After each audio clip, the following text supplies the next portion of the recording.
Okay, I am back with Kizza again. We're going to have another conversation between a colonial and a Brit. And today we're going to be talking about Boris Johnson and the direction of the Tories, and perhaps the direction of the government in the UK. I'm an outsider. As most of you know, I am from America and live in America, but I am an avid follower of British politics and British personalities. So, I thought I'd ask Kissa some questions today about what's going on with UK politics for my listeners as well as for my own benefit. So, how are you doing today, Kissa? Doing very well, thanks. Yourself? Not bad, not bad. It's been a long week, but the weekend's been pretty nice. And I heard that you went Yeah. to the movies today. What was it you went to see today? I went to see Sonic the Hedgehog. Oh, how was it? It's actually really good. It deserves it actually, the, what's it called? The reviews are actually pretty accurate to what I've seen. So, Hmm. and I do like the subtle references they put in there. Well, the couple of people I follow on YouTube that talk about it do say good things about it, so I will take that into Yeah. consideration if I ever want to watch a Sonic movie, which I doubt I will. Well, I was avoiding all the spoil any Oh, videos that's from fine. people I follow. So I I'm just doubt like, people. I I'm not doubt spoiling people it. will listen to my channel to hear us talk about Sonic reviews anyway. So, when Oh it no, comes, some of the so I was going to say some of the channels I follow who are big onto Sonic, mm-hmm. they're I think they've got like 200 plus K reviews after like a few hours Oh talking wow, about it. So okay. yeah, the blue blur can really get the views going depending on what the subject is. So, when it comes to my first question, I just want to hear your general opinion of Boris Johnson, the man, and take a couple of minutes to tell the viewers who exactly he is and where he came from. Well, Boris Johnson, to put it very politely, in my mind, he is people compare him to Donald Trump. He might look a bit like him, have some dodgy blonde hair, and be quite porky, but he is an absolute goofball, and he's actually not British. He was actually born in Queens in New York City. Oh, interesting. Has he spent It's most of his quite life in funny. Britain? Because he sounds very English to me. Oh, he was a case of born in Queens, but pretty much born and well raised in ye old England, Okay. the tough side of England. Mm. From what I've been able to gather about Boris Johnson, I don't know how much of an opportunist populist he is and how much of the snake oil is not snake oil when it comes to what I've heard him speak in the last 6 months, because Yeah. it seems like to me, being part of the Tory establishment, even if he's Uh, goofy and likable and all that stuff, it seems to me that the Tories, which the Republicans in America are a little guilty of this, but the Tories especially seem to have become not really a right wing party anymore. They're more of the establishment sort of neoliberal capitalist party as opposed to the more socialist party of labor, but they're still both rather left leaning like most countries in Europe, or most political parties in Europe. Is that fairly accurate? that is pretty accurate, and Okay. the person you have to blame for all of this is ironically Margaret Thatcher. Oh, really? Well, let's Yeah, get into she's the that. one. Let's get into that Uh, in just a minute. I want to finish up with Boris Johnson real fast. okay. The Boris Johnson that I know through YouTube videos, like through Sargon and Academic Agent and whatnot, and from what little news that I watch, the Huh? the main gist of Boris Johnson to me seems to be a Tory politician who's part of the rich person establishment, who might pretend to be conservative but seems more neoliberal to me than anything else. And it seems like he has noticed the rise of sort of centrist or right leaning, just generic nationalist populism and the success of the Donald Trump campaign, and sort of wanted to just incorporate that at the time when it seems like the Tories could use that swing in the populace to cement a massive victory in Parliament, whether or not they actually care or believe it or not, or he believes in that kind of thing or not. I don't know. So, do you think that he genuinely does want to cut immigration and do lots of what I would consider to be centrist or right leaning reform in the country? Or do you think he's just an opportunist that's using it to cement power and then the Tories will go about business as usual? What do you think? Honestly, personally, I wouldn't trust him as far as I can throw him. So, like most politicians, then. All but a very small few. Mm. Because That's but the few. mhm. Sorry, I was just going to say because the few. from what I've learned of him, like most politicians, it's pretty easy to find things they've flip flopped on. It's pretty easy to find them pretty much bold faced lying about anything if you dig deep enough. Mhm. But Boris Johnson to me seems like someone who is just a more lovable face and a more likable person for the people that they could get to vote for them than Theresa May, obviously. And also, I think that the deal that you guys got, from what I read, is only marginally better than the Checkers deal, but at least it's happening. Is that pretty Oh, accurate? yeah, that is very accurate. Okay. And funny enough, they did talk about him and Dominic Cummings, his right hand man.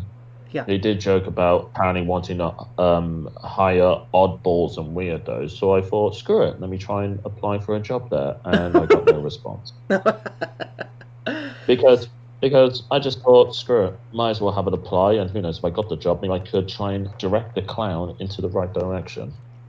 So that could be very persuasive. So, if you can quickly walk through what you were about to say about the fault of where we are now in UK politics being the fault of Yeah. Margaret Thatcher and the Tories of the 80s, why don't you tell us some about that? Because I'd like to know what you have to say. Well, when I say the fault of Thatcher, I'm more speaking about the turn towards neoliberalist politics and economics. Ah, okay, okay, I see.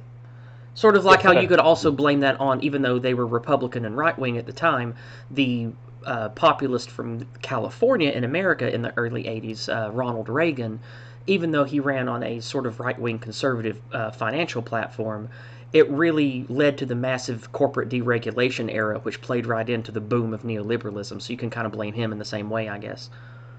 yeah. Well, the thing is, though, the thing with Reagan was part of the reason he ended up getting elected in America to begin was the fact that he was a Hollywood actor and therefore very popular with, Definitely. I guess you would say, you could say the silent generation, Yeah, and quite a lot with the baby boomers. So obviously he was a celebrity right. going forward, and he was very likable. Hmm. Where with Margaret Thatcher, she basically got elected off the back of the chaos that was the 1970s from the issue with the economic issues from not just the Labour Party embracing Marcus economics, with the trade unions striking all the time, with the miners, with the Because that car that was the industry, birth that British was the Labour. birth of the real or I shouldn't say real, the old school original sort of labor populist movement because they were actively that came about during the like mid 70s sort of punk counterculture pushback against the establishment. Yeah. That's what you're talking about, that era. Yeah, that because around the time of the 1970s, not just in UK, but definitely across the Western world, there seemed to be some sort of flip. I guess you could say a flicker switch, Hmm. where like this sort of like tribalist sort of thing mentality seemed to really spurg out. Because prior to that, the Conservatives and Labour were pretty similar.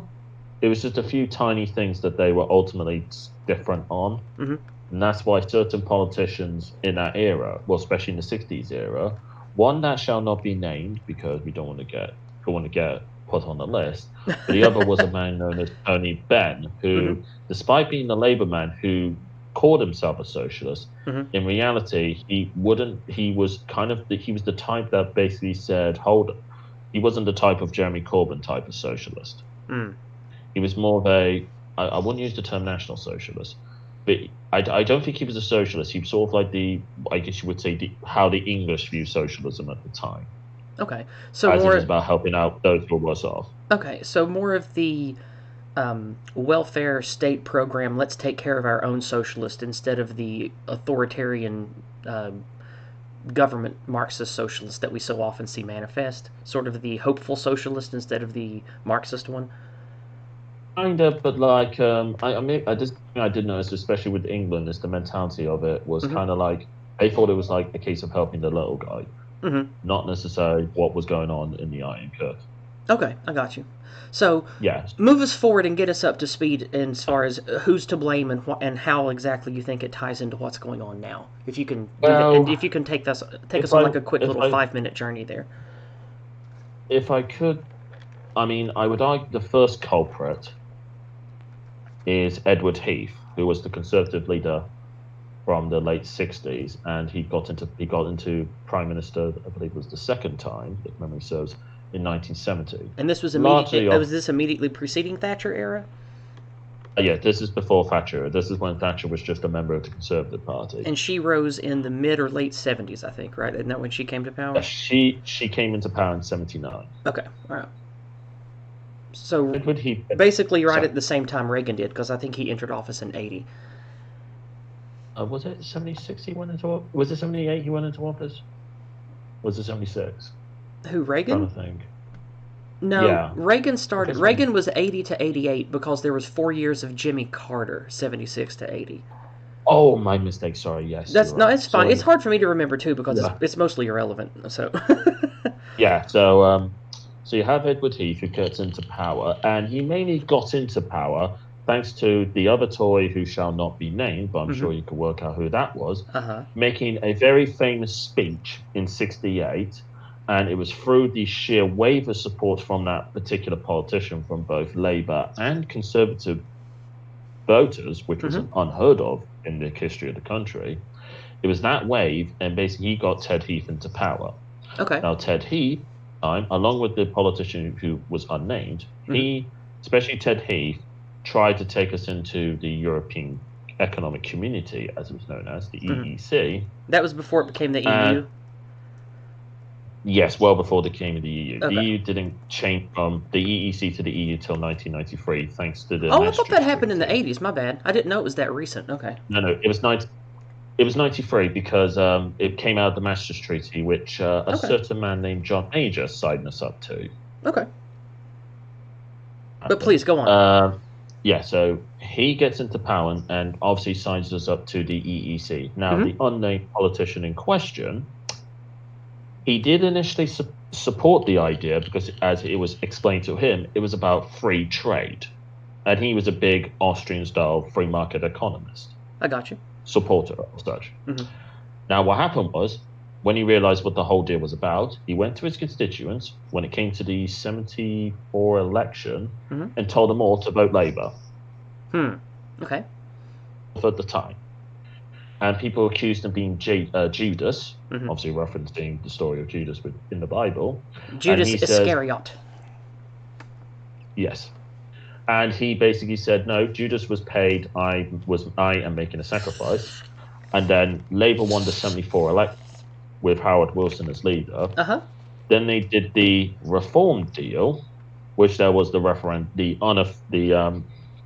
excuse me, the advisory of referendum in 1975. Okay. Which 2/3 of voters who took part voted to remain in. So you have that, and then we roll on from Howard Wilson to James Carrigan, if memory serves, who was there from 76 to 79, and that's when and during the 70s time, that's when we had stuff like the 3-day week, double-digit inflation, like ton strikes with the miners and all that. So literally, the country's in absolute chaos. Yeah, I remember that's the period that I remember learning about through BBC when I was younger, because I remember that's when like the television shows like The Flying Circus and The Young Ones really pushed back on the failures of the establishment specifically because of that. Well, yeah, but the problem was that the aspect of double-digit inflation, you can definitely directly attack the government for, because they were doing this lovely little thing called printing money, and they were just literally, to put it politely, urinating it all up the wall. Well, you can say, I mean, that's what the Fed does here, because the way quantitative easing works. I know that you know what I'm talking about, but that's pretty much the same thing when governments. When you talk about governments just printing money to solve a crisis, it's almost always the same. It's whether it's I don't know the exact way that money in British pounds are calculated, but I do know in America it's because of the Fed, and it's tied into oil prices and OPEC and property values and that sort of thing. So. Well, you can blame Nixon because he converted the dollar to the petrol. Yes. I'm not a fan of what Nixon did. Oh, don't. I could go. But anyway, so we have that issue. And obviously, with that record rise in inflation, and to be fair, the trade unions who were striking at the time had a point saying, yo, we've got double-digit inflation and our wages are not increasing from it. How are we supposed to buy stuff? Exactly. So I definitely do feel a lot of sympathy for that. But then the problem was that's why we had things like the 3-day week because of potential blackouts. Hmm. The only things that weren't a 3-day week were like emergency services Right. for obvious reasons. So you have all that going on. You have all like I believe that was the early eras when football hooliganism started becoming a big issue. Is that So just because football a lot of fans people or were just soccer fans. disgruntled and looking for a reason to have beef and just to work their frustrations out? You think That was just as a people what or what? what that's that. There was a lot of anger in that time, and especially with the northern cities. So you think Liverpool, Manchester, Leeds, Newcastle, so on and so forth. These were big industrial cities, and they were basically being screwed over through no fault of their own, and there was tons of anger. And the football hooliganism was getting so bad, it was going international, And and it got to the point. is that why the meme I recently learned of through Sargon's channel, Yeah. the North FC meme, is that when Labor really consolidated power among common people in the North? Well, that was kind of that whole north-south thing. It kind of originated from the eras where the south was full of toffs who didn't know the concept of hard graft, were Okay. too busy with their books, Hmm. and the north were like the rough and tumbled freaking working class people. Like metal workers and Not dock high, workers not and farmers and stuff, that kind of thing. exactly that. Hence the joke, "Love me, ma, love me, country," and stuff like that. Gotcha. The Yeah. whole mentality, but Hmm. and that's the thing because when the politician shall be named, when he brought up the points of issues regarding immigration as the subject Quick regarding the question: 60s, why won't you name yeah, him? Why do you think that we shouldn't name him? Is that just a joke or what? because well, part of the reason is that if you dare mention his name in British politics, Uh huh. you get a lot of looks for saying his name. Hmm. It's a bit like the I call it the Voldemort effect in British Yeah, politics. I've heard that before. He who shall not be named. Right. He who shall not be named. Okay. I mean, Sargon has mentioned him before, but the politician in question, when he made his speeches, the speech known as the Rivers of Blood, Mm-hmm. back in 1968, and when he made the speech, he was kicked out of the party initially by Ted Heath. Okay. Margaret Thatcher is on record saying, "Wait, tell Heath, no, wait, let's see the reaction." And Heath was like, "No, he has to go." And then after he was gone, kicked out of the party, there was thousands upon thousands of protesters all across the country demanding the politician to be reinstated. Hmm. To give you an example, how much the public were grateful for him making the subject point. Royal Mail at the time, our quote unquote national mail company Mm-hmm. at the time, they had to get a special van out and were delivering sacks upon sacks of letters, and some were as much he got as much as 50,000 letters a day from people thanking him for Wow. bringing up the Really? subject. Then why aren't you allowed to mention Yeah. his name? Then I'm not fully grasping that because he sounds Well, like you he's a popular see, person with the people, and that it wouldn't be an unpopular thing to bring up. yes, this is the Well, just to make sure I'm not missing, we are talking about the person with the initials EP, correct? oh yes, I am. Okay, okay. Because I And learned you that see, guy's name in yes. school. Like that's not someone that seemed to be ashamed or ugly to speak about when I learned about the basics of UK politics. Well, you see, obviously, because you're in the United States, it's Hmm. kind of like, oh, you know him from over there. But over here, if you dare mention his name out loud, Okay. especially if you're in the London centric bubble, oh, you're going to get in some trouble. So he's like Hence why I so say he's the sort of like Voldemort a effect. like the elites and the southern middle class and highbrow people. They sort of viewed him like a soft Hitler or something.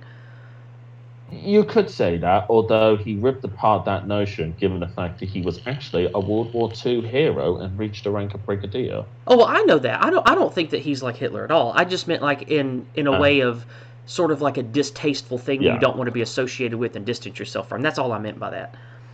Oh no, but basically he was like, in a way, he was sort of like the guy that basically the elites despised because he basically ripped the curtain from. Okay. He ripped the curtain stage, if you could say. Sort of like Ricky Now, Gervais at the Ricky, Oscars, no, no, no, no, no, no, no, no, or not no. Oscars, whatever What the he hell that did. was. I forgot.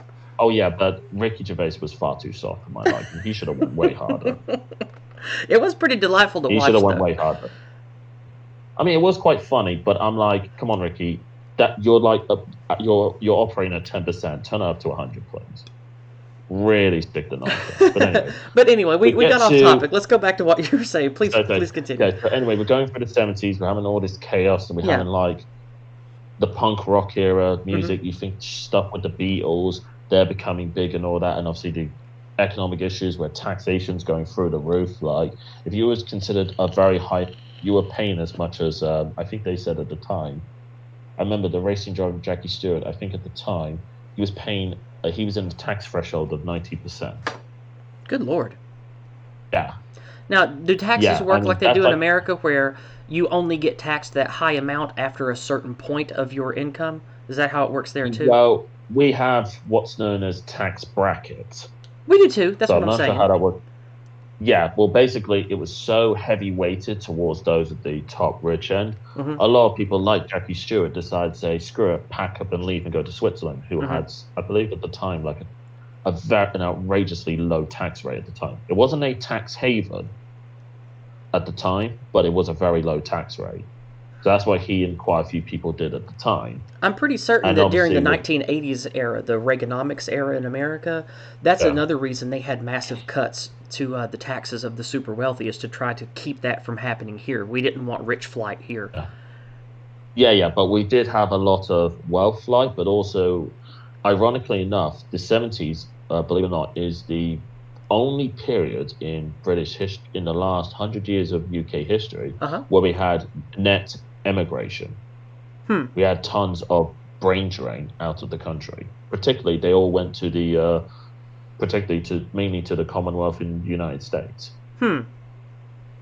because of the issues that were going on. So, and obviously, then That's we reached that's a to point. 79. That's a point that has become Yeah. very haram in modern discourse, because when you bring up Oh yeah. the concept of what you called it something good, brain drain, that is a very bad problem with the way that the EU and the UK, France, Germany, especially Sweden, especially want to just incentivize everyone who can and everyone who's smart enough to leave the rest of the world and come here.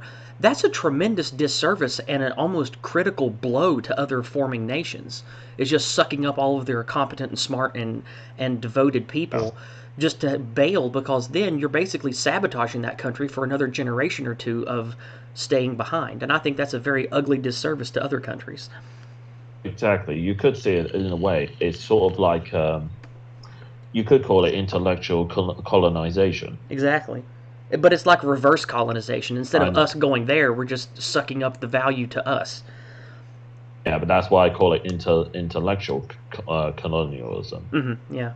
But As in, anyway, you're taking please the continue. righteous best and leaving them whatever. So anyway, so after the chaos we have in the 70s, Hmm. Thatcher gets in purely on the fact that the country is such in a heated moment that they just want somebody in there who will just basically almost like Thor in the Marvel movies, bring his freaking Mjolnir hammer down and smash it to the ground just to cease a lot of the problems.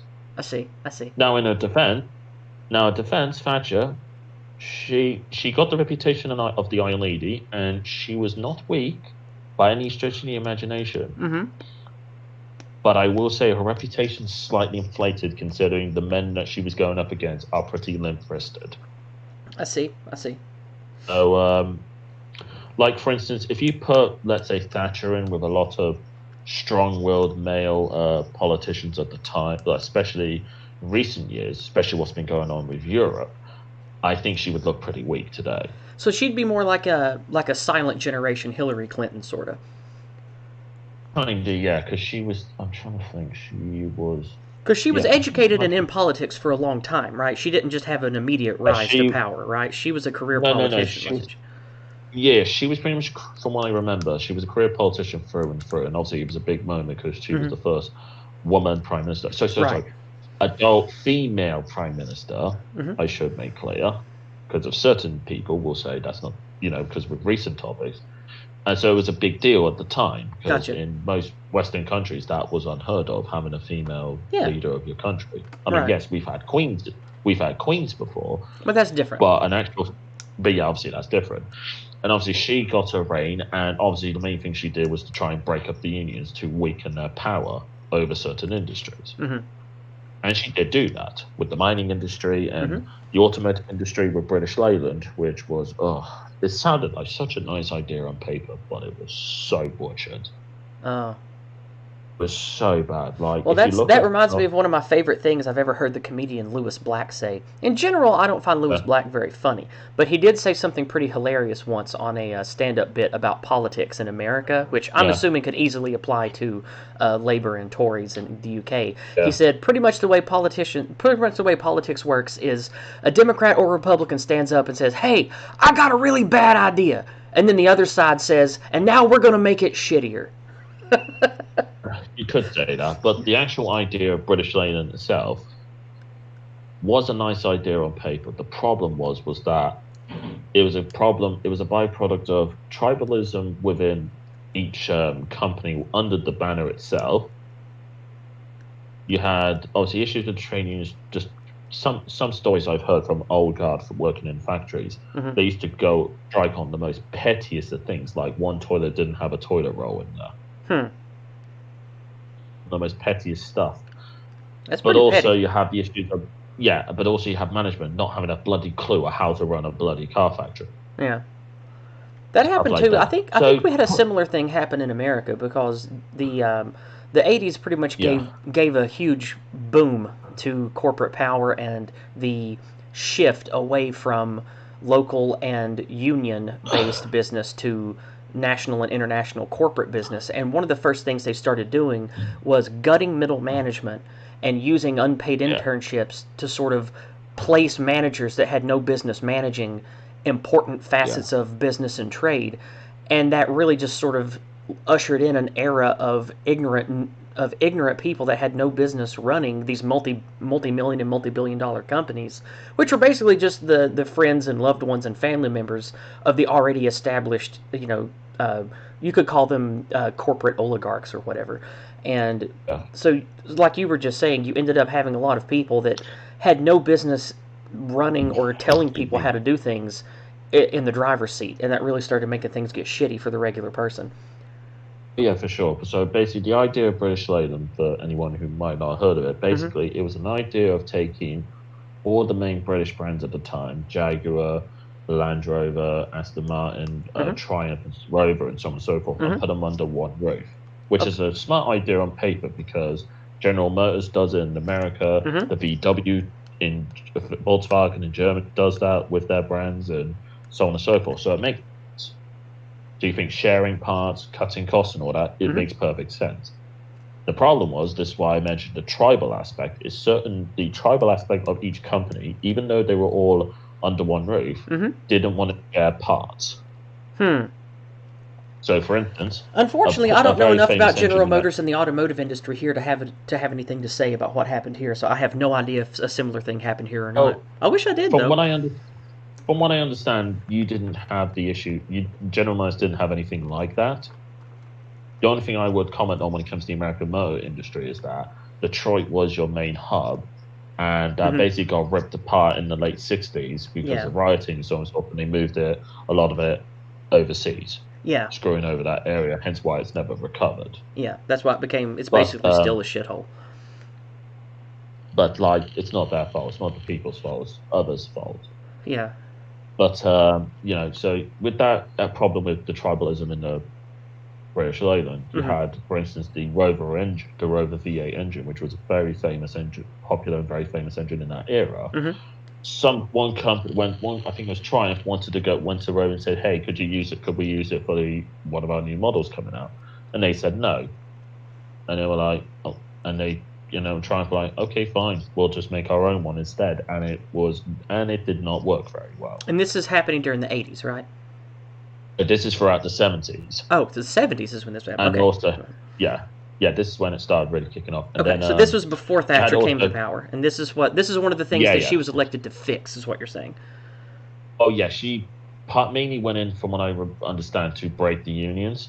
But I'm Right. saying there was like this, particularly in the car industry, there was lots of stuff happening, which basically snowballed Okay. into the issue of Thatcher. And then she pushed all the neoliberalist economics, like selling off a lot of the housing estates. Yeah. A That happened here lot too, of by the way. oh no, trust me, the housing problems we're still suffering today from. Us too. I Yeah. could I could rant for freaking hours over Yeah. that, but China and Chinese interests own an obscene percentage of our real estate. It's ridiculous. I'm not surprised because I do know, I think it was in New Zealand, they changed the law saying that to buy a house you had to have a residential right, because there was a lot of property in New Zealand. And I'm not sure if this was also the case in Australia, but there was a lot of property being bought out by the likes of the Chinese, I don't but know they're for not certain living either, there. but I would wager that the same is Yeah, happening in Australia because the last I heard talk yeah. about it, I think it might have been on the Incredible Salt Mine stream. I think Bering mentioned something about how Chinese interests are buying up a lot of property and business properties in Australia.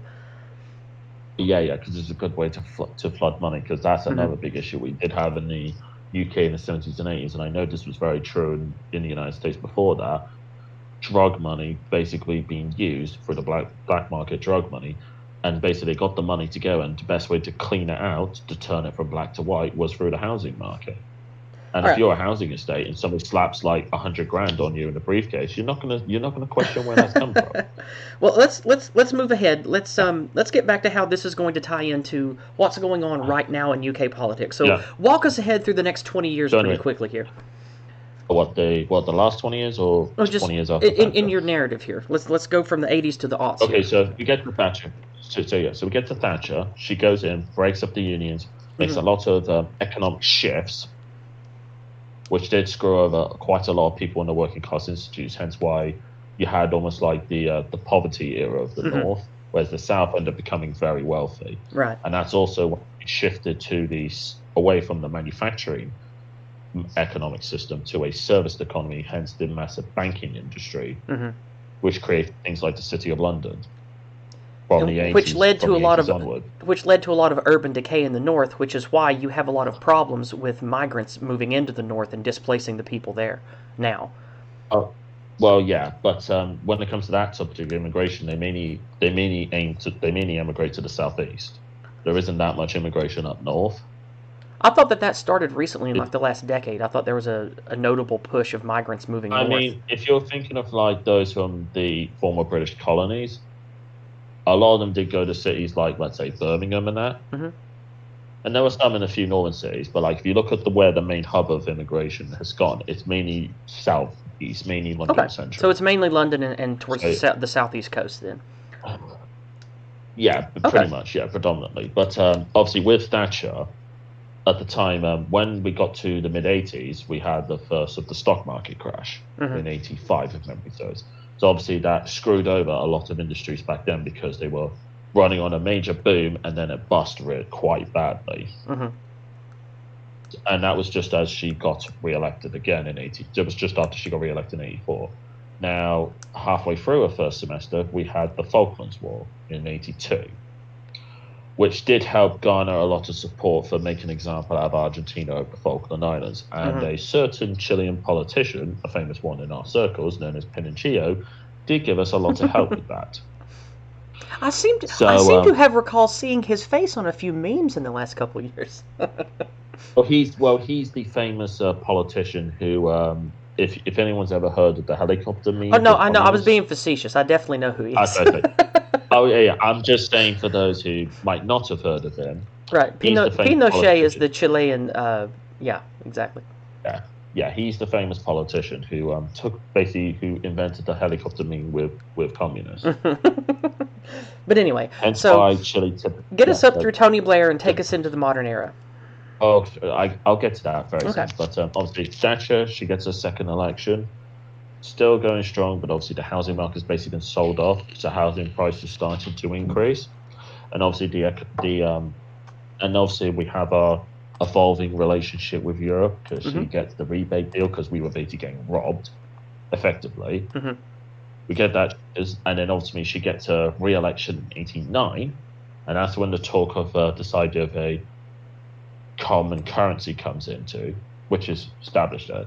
And then when it came to 1990, she effectively got, as the story goes, stabbed in the back by her backbenchers, and then John Major took over to replace her. Mm-hmm.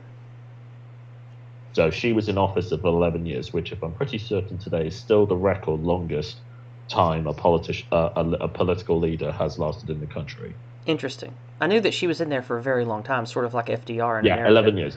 Yeah. 11 years. Well, I mean, we don't have a rule saying you can only do so many terms. Well, we didn't back in FDR's era, and I think, and that's why they put it in place, I believe.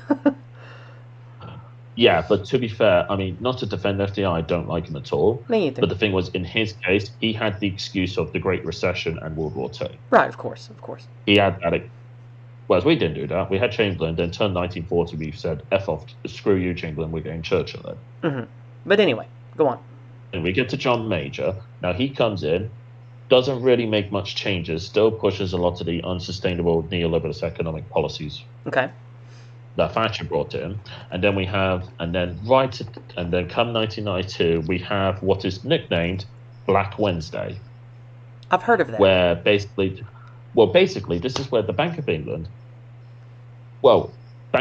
decided to be very reckless with their financial situation with the pound, mm-hmm. and basically got overly inflated, and certain opportunist bank philanthropists, quote unquote, took full advantage of this and made around £1 billion out of the Bank of England. Hence why it's called Black Wednesday. Right. So we had a little recession there. Now, at that time as well, that's when the Maastricht Treaty started to come into force with the European Union. Mm-hmm. Well, the EEC, which would turn the EEC into the European Union officially in 1993. Which is where the whole free movement of people, goods and services and capital came in, which technically Thatcher did bring forward initially. Well, so I'm not surprised being neoliberal. That's sort of what neoliberals want anyway. Yeah. And obviously that's where the concept of European citizenship came in. That's where the passports changed from British passports to European Union passports. Uh-huh. And I'm not too fussed about the whole colour thing, because I do think that's pretty petty, but anyway. Right. And stuff like that. And John Major was a big backer of it. And then a few years go on the line, same basic process, and then come along a man called Tony Blair, who was a member of the Labour Party as far back as 1983. Mm-hmm. Tony Blair is really where my working knowledge of UK politics starts. I'm really fuzzy before him. So please continue. Hey, I generally grew up pretty much in the Tony Blair era. Right. So basically Tony Blair comes effectively as leader of the Labour Party, and he lost 4 elections in a row. Yeah. He lost 4 elections. And basically he decided, instead of changing our politics, was to change the message. And he basically took a lot of the ideas that Thatcher put in, but he put basically a blue streak of paint over it. Right. Or I should say a red streak of paint over it.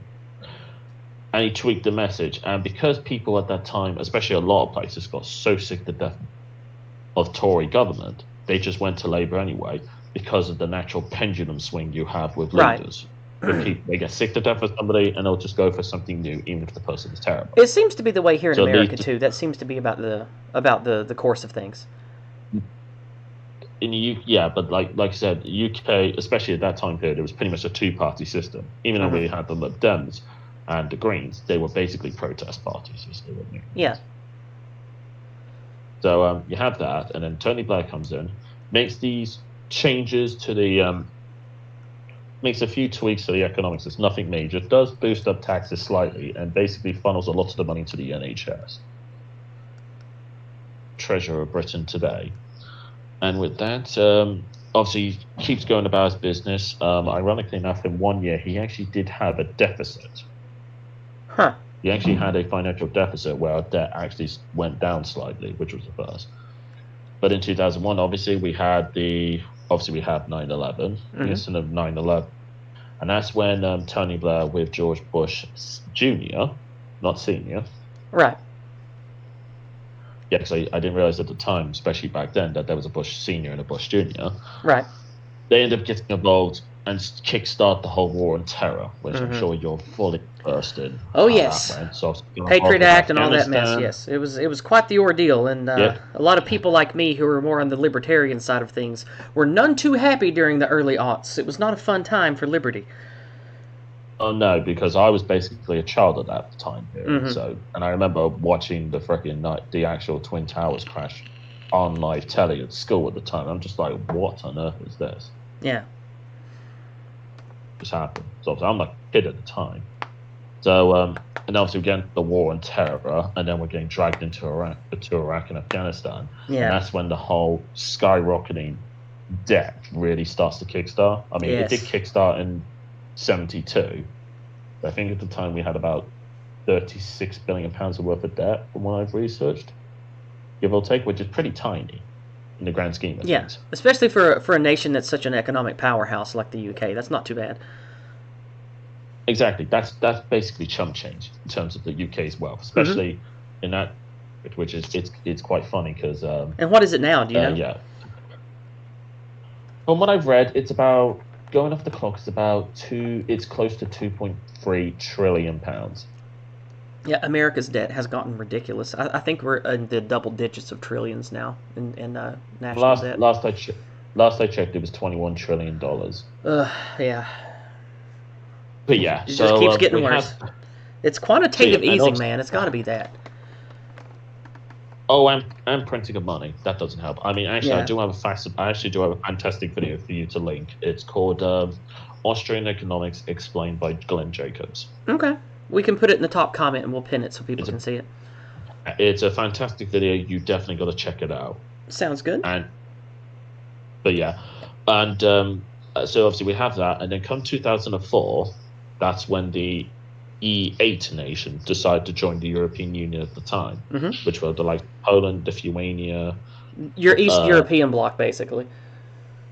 Main Eastern European bloc. Yeah. Now, at the time, Britain did have the ability to put a 7-year hold on movement, which was a rule that was allowed in the European Union. But you didn't take it, though, did you? The government at the time thought that everyone else was not going to use it. Prediction which Farage said on Question Time said that there's only going to be an increase in migration by about 13,000. Yeah, what happened was the United Kingdom and Sweden and Ireland, if memory serves, didn't put the block on, but everyone else did. So therefore, you had a massive influx you didn't expect. Basically, from what we learned today, well, many years later, is that Labour deliberately went out to these countries and basically put like a propaganda piece out, quote unquote, to say, yes, come to us, we got lots of wealth and stuff like that. So effectively, you could argue, invited them indirectly. Right. Not to attack those from those countries. No. V will understand. It's not anybody's fault for wanting to make their life better, but we can definitely blame the rich people and the cronies and the neocons and neolibs who were purposefully doing this to make them look good and to drive down labor costs to line their pockets with more money. Absolutely. And with all that, you have that massive increase in money.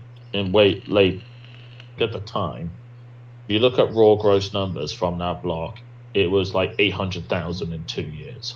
Oof, that's a tremendous amount. Especially for such a small country like the UK. And I don't mean small as in weak. I mean small as in literal land area. That's a lot of people to pump into a relatively small geographical place. Yeah, we are tiny. Like, if you were to compare the size of the United Kingdom, it's about, the mainland of Britain. California. Yeah, it's smaller than California, right? Might be smaller, yeah. It's a similar size, maybe similar size to Florida, maybe in size, right? Right, but compared to a lot of, especially compared to all of the United States or larger countries, that's not too big, and 800,000 migrants, that's getting close to 1 million. That's a lot of people to have rush your country. You're right, exactly. Yeah, exactly. And the thing was, when this whole whiff came in, at the time, lots of people ended up losing their jobs. At the time, because they were basically being undercut. No fault of their own, just basically straight up being undercut, which many of those of the London centrist bubble tried denying and claiming, oh, no such thing was happening. But sadly, they've been forced to admit that they were wrong because basic economics does not lie. Even the Bank Exactly. of England was forced to admit that. Mm-hmm. And our current governor's from Canada. Kearney is his name. And so now tie And that into what's happened recently in the last few years, and let's get back to Boris Johnson because that's what I want to talk about for the last part. So we have this influx of mass migration at the time in Labour, Mm-hmm. and obviously Labour, and then we get to the 2000. And funny enough, at the time, 2005, Tony Blair for 6 months was technically the Prime Minister of the European Union. Interesting. And then, as the story goes on, we get to Labour winning another election, but Tony Blair leaves, and then Gordon Brown takes over. Mm-hmm. And ultimately, his years, he pushes out some hilarious things about British jobs for British workers, lol, while slagging off working class people as being bigoted. And then we get to the rise of where David Cameron comes in with the Conservative Party around 2009 regarding this topic of the Lisbon Treaty, where they ran on an election pledge to give people a referendum on this. Whereas what happened in the 2009 election was we had there was no majority of anyone. It was a divided parliament. So at the time, basically, the country had no official leader. So David Cameron goes to our lovely Queen and sets up a coalition deal with him and the Liberal Democrats leader Nick Clegg. So, and during as this going on, a particular European member of Parliament, named Nigel Farage, starts coming onto the scene. Now he's been technically in the game since the late 90s, but this is where he really started to get mainstream attention in the last 10 years, coming on stuff like Question Time and with the rise of UKIP. Right. As Tories came in with a pledge to get the numbers down to tens of thousands of migrants, and if not, kick us out. Obviously, they're failing in their pledges, pushing massive amounts of austerity, which really was basically making major cuts, but not actually funneling money elsewhere where it was not required. Because that's where we got the 2008 recession, largely thanks to fractional reserve banking. Okay. Which, funny enough, we still have not recovered from, but the United States has recovered and bounced back with a vengeance since Donald Trump especially got in charge. Well, I'm hopeful that'll happen there, but I'm still skeptical. That's what I want to talk about when we finally wrap this up and get back to Boris Johnson. So this is going on. You have your coalition, and then obviously Nigel Farage comes along, and he's starting to really bring up some momentum, talking about immigration. Getting through it, we get to 2014, which was the European elections, the MEP elections. Right. UKIP clean sweep it. Yep. So it was like the first new party to win an election in like 100 years. Yeah. So they're dominating the European Union. Which I think that alone was a testament that the British people were fucking sick of all this neocon, neo-lib immigration EU bullshit. Exactly, because it was basically considered blasphemous to even dare mention immigration. Right. Hence why I say that particular politician, thou shalt not be named. That's why he's considered such a social taboo to mention his name. And that's why I say that the UK doesn't have a right-wing party, because someone like EP over here would be rather normal. The types of things that he would say even back then. If you would say those things even now in the current climate, it wouldn't be the taboo that it would be that it is in the UK. Yeah, but with that politician, the way I see him, he's sort of you're going to laugh at the comparison. He's a more eloquent, more intense version of Ron Paul. Yeah. Like if you watch his interviews, because I've watched 2 documentaries on him, if you hear how eloquently he speaks. Yeah, I've only listened to snippets, but yeah, he definitely comes off that way. I like him. Part of the reason he's so intelligent, believe it or not, before the whole shebang of World War II, he was actually a professor of Greek in Sydney University at the age of 25, which was unheard. Yeah, it was unheard of back then, because especially in that era, to be a professor, you had to be at least in your 40s. Right. In colleges where people are becoming professors and they're barely older than me. But anyway, please go on. Yeah, so you have Farage with UKIP building this huge momentum from the European elections. Then we get to 2015. And David Cameron, it says to Pledge, right, I will offer you a referendum. Because Nigel Farage basically, effectively, from an indirect sense, forced the Tories into the position of the European Union to give us a referendum. Right. Now, ultimately, on that pure campaign, Farage had, although because of our first past the post system, even though UKIP got 4 million votes, they only got 1 seat, which technically was a Tory seat who defected to UKIP. Right. I'm pretty certain it was later planned, but anyway. So that goes, the Conservatives get a majority, basically shafting the Lib Dems who basically got cursed, and that's when Jeremy Corbyn and obviously Ed Miliband was the leader, and obviously he didn't win, so he resigns. Jeremy Corbyn comes around, pushed a wave to the old 70s socialism, and David Cameron now is forced by default to give the referendum. And despite what he and others will say, Corbyn is a big old Marxist, right? He's absolutely a Marxist. Oh yeah. Like his reputation. I mean, so many people say, "Oh, it's the media turning spin," but he has so many skeletons in his closet. It's not even funny. And like a lot of Marxist people, he is an open sympathizer and even gives direct praise to radical upstarts and violent revolutionaries like Che Guevara, right? Well, I mean, if you called Fidel Castro a champion of social justice, and I'm not joking, that's a direct article title from The Guardian. Wow. Yeah, I'm just like, no, don't give me that BS. Like, I'll put it this way, as much as everyone loves giving crap to Bernie Sanders does not have nowhere near as many skeletons as Corbyn has. True, but Bernie Sanders, I don't think Bernie is what I would call an active Marxist. I think he's a guy that wants, like we talked about earlier in the conversation, somebody who's a more optimistic socialist, who they believe in democratic socialism. I believe Bernie Sanders truly believes that. I think he's wrong about how that'll play out if he implements it. But I don't think with him it's Marxist snake oil. I think Bernie really believes in the idealistic, non-violent socialism. I really think he believes in that. Possibly he does, but I would argue he is incredibly naive. Oh yeah, of course. But anyway, it doesn't matter. Yeah. So anyway, we have our referendum, and we have all the fake news and propaganda from both sides. And I'm not joking. That's why I got super involved in it personally, arguing on Twitter with some of the fake news. Like, it still annoys me to this day how so much specific details are still not common knowledge regarding the subject of the referendum.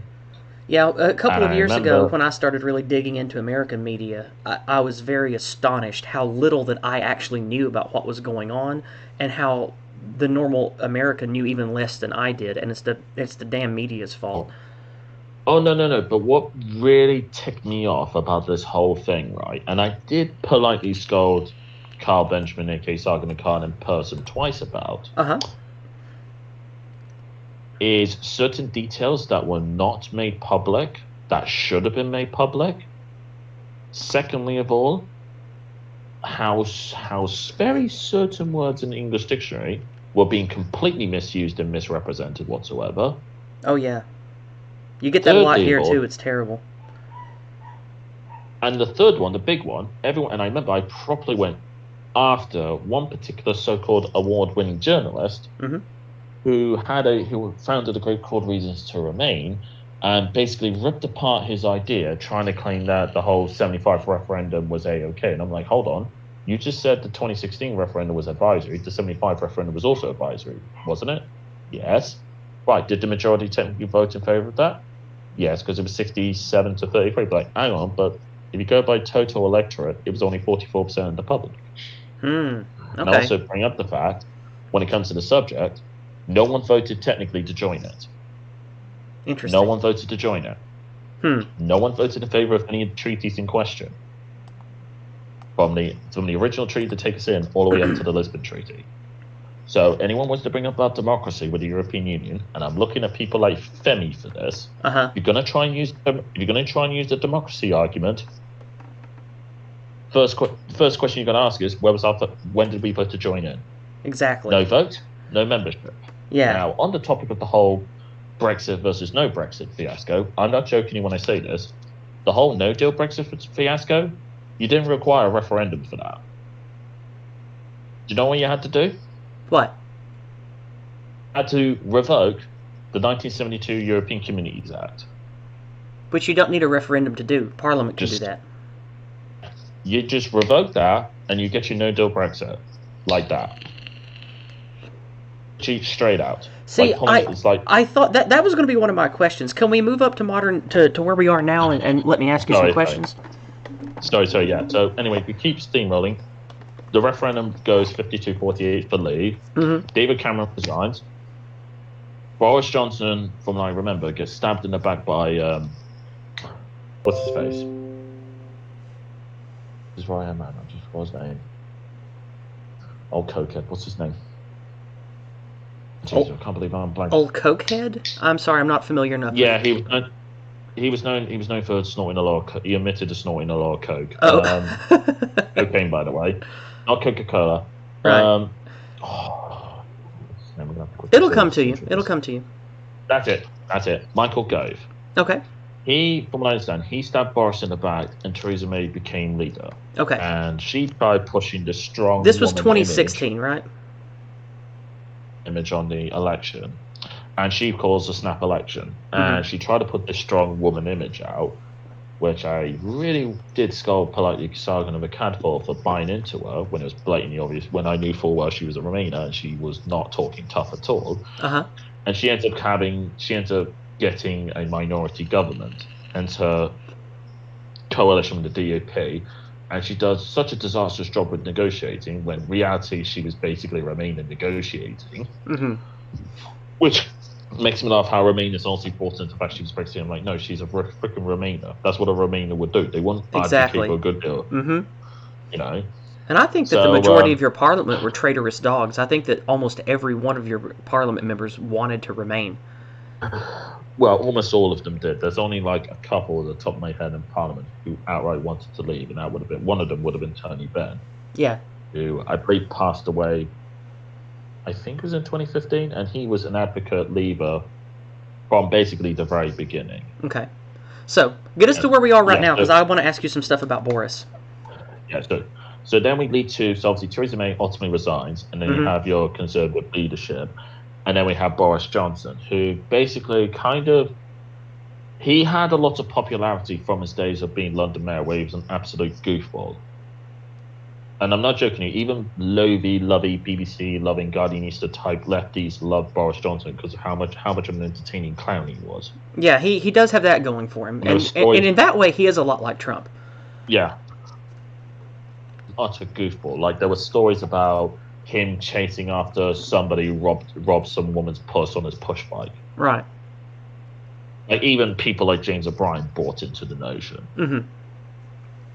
So much people brought into this act. Whereas I did by the time, I just thought he's an utter clown and needs a slap around the back of the head. So now let's talk about the big election that just happened and what occurred with the so-called borrowing of votes to crush Labour. Give us a quick rundown of that.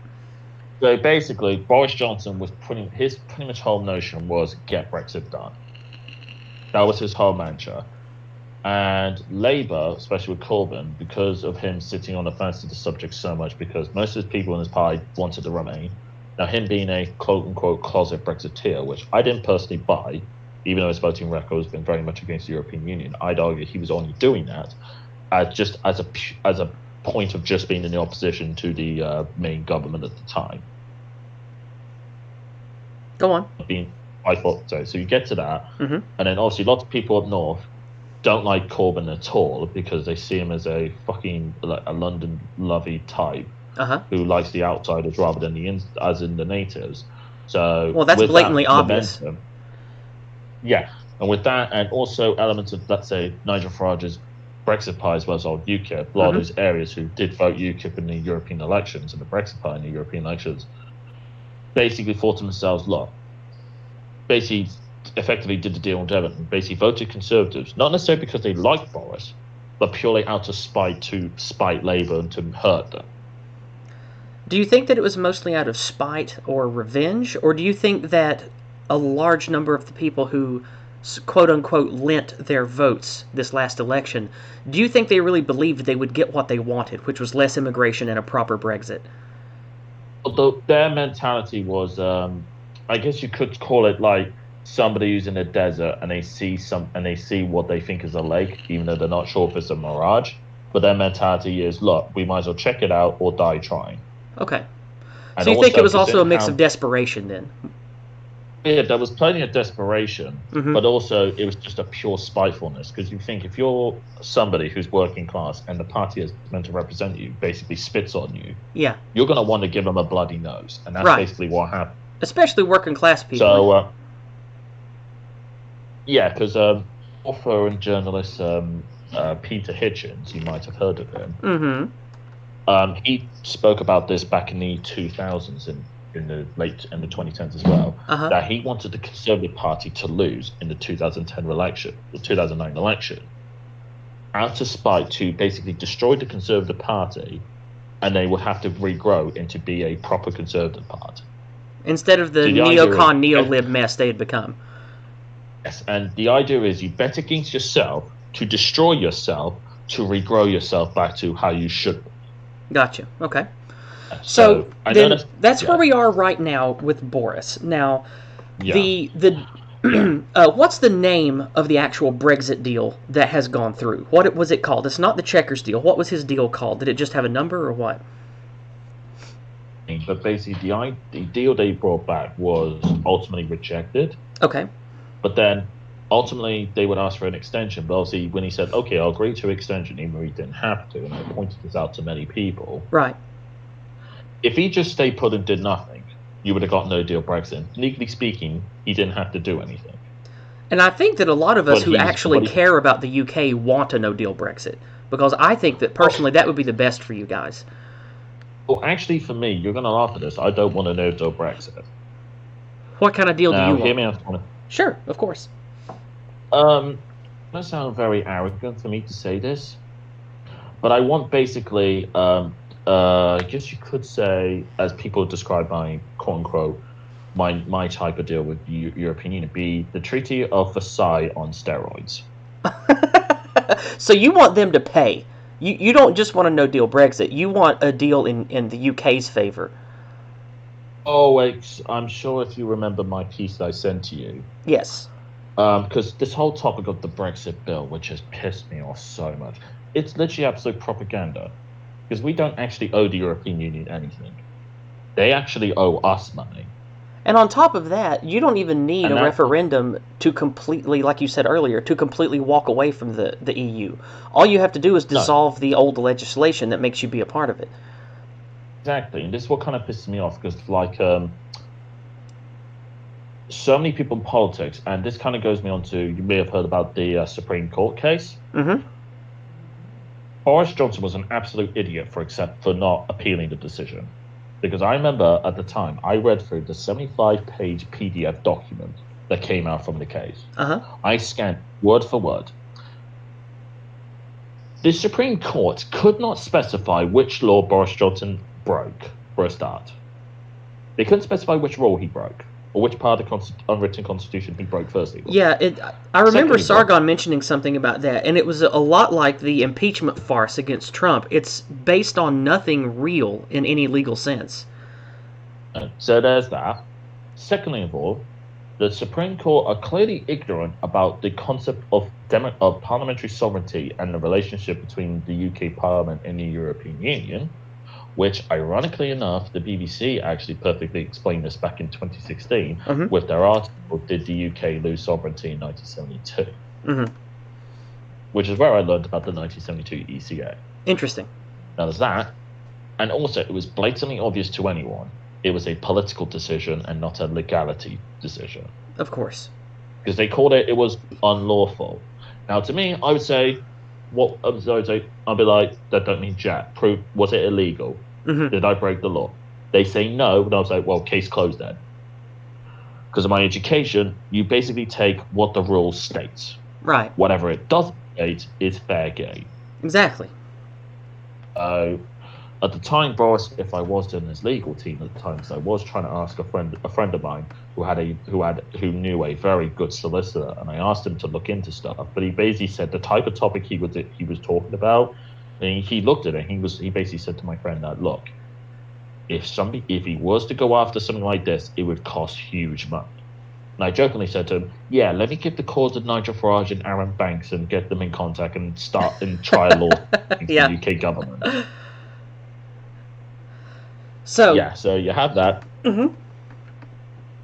And then obviously you have the extension deal. Boris gets his majority thanks to the length votes. Mhm. And obviously, extension period, now we are in what is known as the transition period. So, my question about this transition period, do you think that what we're going to see from the Tories, do you believe there's going to be backstabbing and of the people who lent votes and this protracted, let's call it the exit period, the Brexit period? Do you think that there's going to be a, let's not say changing of the guard, but do you think that there's going to be a rearrangement of the focus of the Tories to make this Brexit soft and to keep the people rich and in power that are Remainers in the government anyway? And do you think this was just a way to basically steal ignorant voters' votes to get what they wanted anyway? There's definitely plenty of that. However, the way I see it is that Boris, oh well, if he doesn't go in with what these people want, they will cause them to lose the next election. Because it's basically like basically all these people like, right, I'm voting for you, but I'm making this very clear. You got one shot. Fail, you're gone. Effectively, that's the sort of mentality. Here's the thing, though. The reason that makes me think that might not happen is if you think like it's hard to think like a politician because you and I are people. But if you're a politician, you look at the people who they would vote to replace you.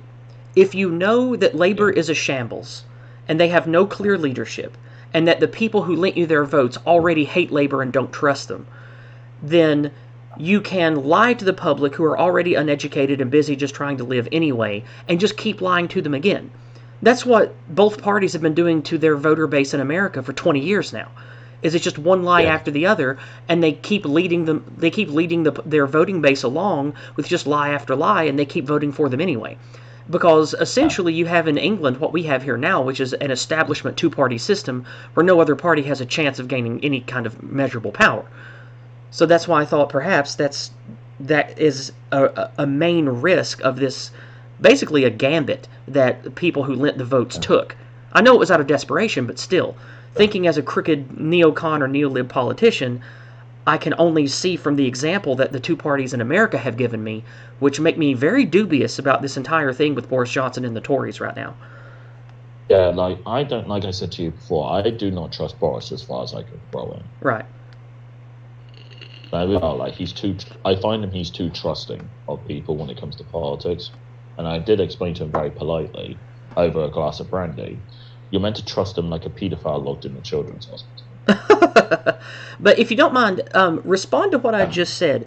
Do you think that the Tories, or especially Boris himself, are going to be manipulative enough and brazen enough to try to keep as much of the EU-like status quo as they can with the soft Brexit and just cover it up with lies because they don't believe the voter base has any other choice? Do you think that's going to happen? Or refute that if you don't think it's going to? I generally do think they will try that. The only potential thing I could see them not doing that is if there is enough tension, and I do see this across with many aspects of politics. If there is enough tension to make them to bring sweat to their brow, they won't do it. But the problem is, unlike like you across the pond have, you have the right to bear, whereas we don't. Technically, quote unquote. But I mean, protests and protests and movements and general riots, they're still effective in England, even though you don't have personal firearms. It can still be effective, but it's a lot harder for the people to have soft power without, half of your populace being armed to the teeth like they are over here. No, but here's the thing, though. If you look at, let's say, the biggest protests in the last 12 months have been Extinction Rebellion, there hasn't been a much change in politics now, have they? No, true. But Extinction Rebellion are kind of daft, so, I mean, I don't... Don't get me started on Extinction Rebellion, my God. I remember the first time I had to meet them in April. And my Lord, they are so nice. That's when they first started kicking off the protests in London. and obviously I had to get the coach to Is it London. just a bunch of vapid, stupid, privileged people? Is that pretty much all it is? Yep, and obviously there were a few people who are genuinely worried for the environment, but the problem is they're like the good apples in a batch of freaking morons. I got you. So, to So you wrap have up, that. because we've been talking for about an hour, let's bring this to a close. Sorry, Tell yeah. me your Sorry, personal. That's fine. Tell me your personal projection about how you think things are going to pan out, specifically in regards to what the Tories and Johnson are all going to do this year, in regards to Brexit specifically, and how you think the people will respond. Go. I generally think Boris is either going to play either outright complete hardball on nil deal Brexit in a game of bluffing with the European Union. Really? You think he'll do that? Force a deal. I could see him do it, either him or somebody else doing it. You have more faith in him and the Tories than I do. Play. No. I'm just saying. I'm saying there's a possibility. Like I said, I'm saying this is possible. It's not. I'm saying it's going to happen. I know, but you said that was likely. That's just you have more faith in them than I do. The way I see it is, it's that. Well, like I was saying, when it comes to political games, it tends to be a lot. When it comes to negotiations like this, it tends to be a game of who blinks first. Yeah. And with the issues with the European Union, like especially when it comes to the financial standpoint, they are not going to be able to replace the money that we're basically going to be pulling out. Absolutely, I agree. There's the tensions in Ireland. Mm-hmm. There's France having absolute chaos. Greece potentially needs another bailout. Mm-hmm. Italy with stuff going there. Eastern Europe had enough. Sweden's still struggling too. True, but Denmark are pretty red-pilled. There's what's going on in Germany with Merkel trying to be a dirty constitutional violist. Mm-hmm. About we could talk for an entire episode about what's going on with Merkel in Germany right now, but that's for another day. Yeah, well, I think the thing with Johnson is if he's serious, like I said before, if he's serious about no-deal Brexit, just get rid of the old legislation. But do you think that'll happen? Do you think that they'll actually do that? No, they won't do it because either A, they haven't got the balls to do it, or B, and this is quite a shocking thing. Actually, this is quite likely they don't actually know that they can do that. That's pretty pathetic, but then again, I've learned that I think most politicians are probably less educated about politics than I am. I'm not joking you. Like, if you want to sum up of British politics, literally in the last 40 years, just look. Last 40 years. Just look up Yes Minister. Yes Minister? I'm not joking. Okay. From the early 80s. And it basically mocks the whole idea of the UK Parliament and how it functions, and it's utterly hilarious how true it is today. I'll take your word for it. Any closing thoughts you want to say about the projections for 2020 Brexit and Boris Johnson Tories? Anything you want to close with here? They should. The Queen should just dissolve Parliament and leave me as Supreme Emperor of the entire United Kingdom. Well, you certainly have my vote, but in that situation, you wouldn't need it. So, we're going to wrap up. Kizza, it was wonderful talking to you again. Thank you for the brief walkthrough of British political history of the last 40 or 50 years. It was very enjoyable. Thank you for sharing with me and our listeners your take on what's happening with Brexit right now. And I very much look forward to talking to you again. We'll have another one of these before too much longer. So, any parting words or any channel or IP you want to pimp to get your site or anything out? Like I said earlier, the video Austrian Economics by Glenn Jacobs, explained by Jen Jacobs, sorry, that's a perfect video which will explain not only just Austrian economics, but explain what has happened in the United States regarding the dollar and the national of the Fed, and you can look, and it's very similar to all countries outside. I think a lot of my viewers, because I come from a very libertarian and Capistan type of background, I think a lot of my viewers are already going to know that, but we'll definitely put that in the pinned comment. It'll be the top comment on the video, and everybody should definitely take a look at that. Anything else you want to give us for parting words here? Trying to think. I will give you the links to some of the articles. I'll give the articles in question. The BBC article regarding the sovereignty question. Okay. And another link if I can find it, because it's quite tricky. Actually, two links, sorry. One link regarding the UK national debt from 1972 to 2020. Okay. and how much it skyrocketed. Sounds good. And thirdly of all, another thing, an inflation at the Bank of England inflation calculator. Okay. Those will all That be is scary. comments. Those will all be comments on the video below.